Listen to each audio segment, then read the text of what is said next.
Good evening dear friends. তো আমি G20 কেপচুলছ daily series লৈ আহিছিলোঁ, তাৰে এইটো ছেকেণ্ডটি পাৰ্ট হয়।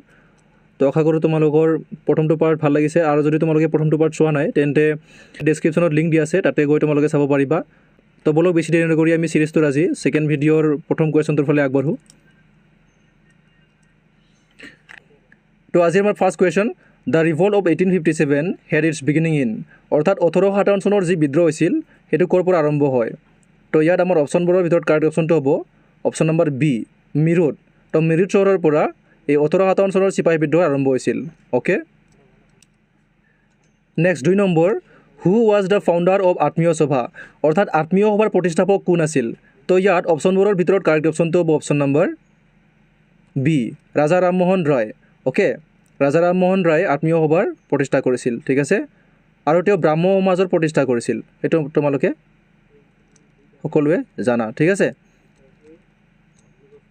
Next 3 number, who was the founder of প্ৰাৰ্থনা সমাজ, অৰ্থাৎ প্ৰাৰ্থনা সমাজৰ প্ৰতিষ্ঠাপক কোন আছিল।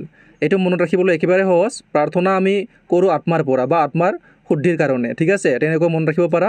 তো আত্মাৰাম পাণ্ডুৰাং। অ'কে, তো ইয়াৰ শুদ্ধ উত্তৰটো হ'ব option number A.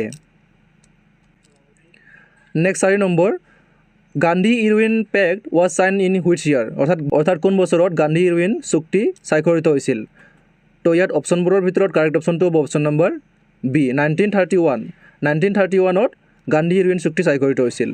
Okay, next 5 number, in which language has Mahatma Gandhi written his autobiography, অৰ্থাৎ মহাত্মা গান্ধীয়ে তেওঁৰ আত্মজীৱনী কোন ভাষাত লিখিছিল।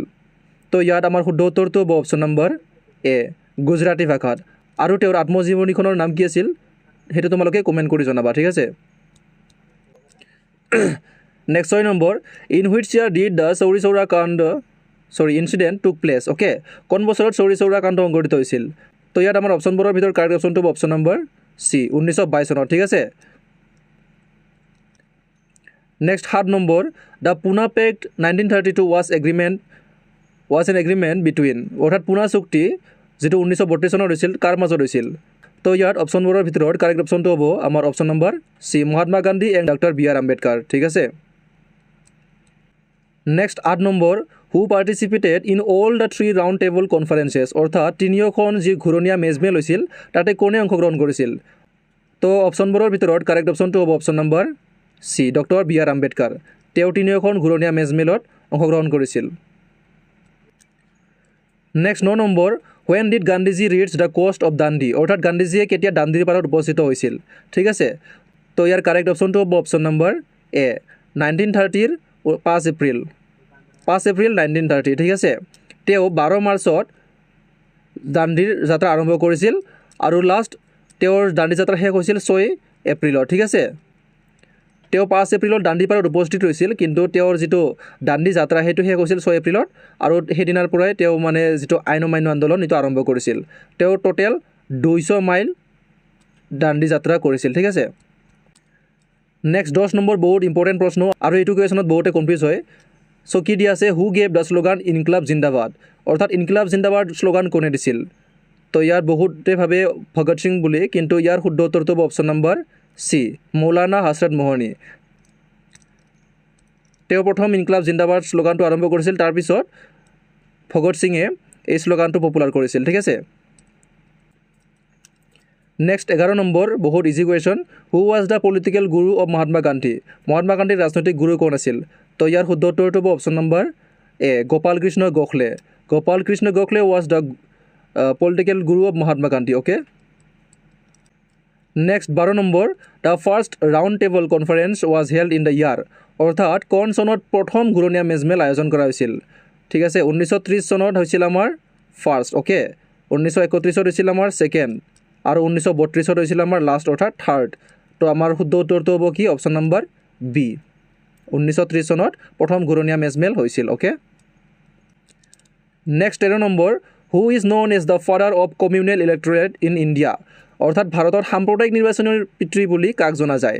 তো ইয়াত আমাৰ অপশ্যনবোৰৰ ভিতৰত কাৰেক্ট অপশ্যনটো হ'ব অপশ্যন নম্বৰ এ, লৰ্ড মিণ্ট, ঠিক আছে। তেওঁ 1909 চনত যিটো ভাৰতত সাম্প্ৰদায়িক নিৰ্বাচনী আৰম্ভ কৰিছিল 1909 চনত।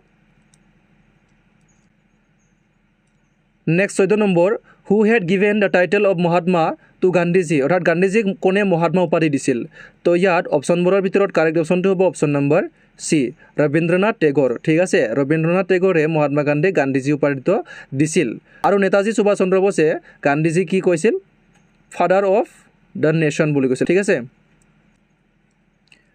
Next 15 number who design the Indian national flag অৰ্থাৎ ভাৰতীয় জাতীয় পতাকাখন কোনে ডিজাইন কৰিছিল তো ইয়াত আমাৰ শুদ্ধ উত্তৰটো হ'ব option number B Pingali Venkaiah ঠিক আছে তেওঁ আমাৰ ভাৰতীয় জাতীয় পতাকাখনৰ ডিজাইন কৰিছিল ওকে এইটো বহুত ইম্পৰ্টেণ্ট প্ৰশ্ন হয় এইটো তোমালোকে নোট কৰি ৰাখিবা next 16 number the constitution of India was handwritten by ভাৰতৰ সংবিধানখন কোনে হাতেৰে লিখিছিল এইটো বহুত ইম্পৰ্টেণ্ট প্ৰশ্ন হয় তো ইয়াত আমাৰ অপশ্যনবোৰৰ ভিতৰত কাৰেক্ট অপশ্যনটো হ'ব অপশ্যন নম্বৰ বি প্ৰেম বিহাৰী নাৰেন ৰায়জাদা ঠিক আছে তেওঁ আমাৰ ভাৰতীয় সংবিধানখন নিজ হাতেৰে লিখিছিল okay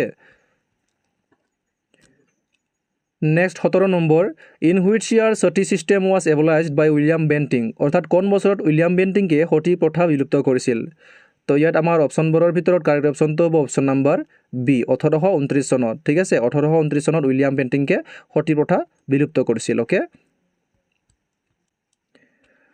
next 18 number in which year did Gandhiji visit Assam for the last time অৰ্থাৎ কোন বছৰত গান্ধীজীয়ে শেষবাৰৰ বাবে অসম ভ্ৰমণ কৰিছিল তো আমি যদি চাওঁ গান্ধীজীয়ে 4বাৰ টোটেল অসম ভ্ৰমণ কৰিছিল তাৰে ভিতৰত প্ৰথম তেওঁ 1921 চনত আহিছিল দ্বিতীয়তে 1926 চনত আহিছিল আৰু তৃতীয়বাৰ তেওঁ 1934 চনত আহিছিল আৰু লাষ্ট তেওঁ 1946 চনত আহিছিল ঠিক আছে তো আমাৰ কাৰেক্ট অপশ্যনটো কি হৈ যাব option number D 1946 for the last time okay next 19 number who started the Chipko movement অৰ্থাৎ চিপকো আন্দোলন কোনে আৰম্ভ কৰিছিল তো ইয়াত আমাৰ শুদ্ধ উত্তৰটো হ'ব অপশ্যন নম্বৰ এ সুন্দৰলাল বহুগুণা ওকে তো সুন্দৰলাল বহুগুণাই চিপকো আন্দোলন আৰম্ভ কৰিছিল আৰু চিপকো আন্দোলন কিহৰ বাবে আৰম্ভ হৈছিল এইটো গছ গছনিৰ সুৰক্ষাৰ বাবে হৈছিল ঠিক আছে আৰু মেধা পাটকাৰ কিহৰ লগত জড়িত আছে তোমালোকে এইটো কমেণ্ট কৰি জনাবা বহুত ইম্পৰ্টেণ্ট হয় ঠিক আছে নেক্সট 20 নম্বৰ আজিৰ আমাৰ লাষ্ট কুৱেশ্যন তো ইয়াত দিয়া আছে with which dam is Narmada Bachao Andolan associated অৰ্থাৎ নৰ্মদা বচাও আন্দোলন কোনটো বান্ধৰ লগত জড়িত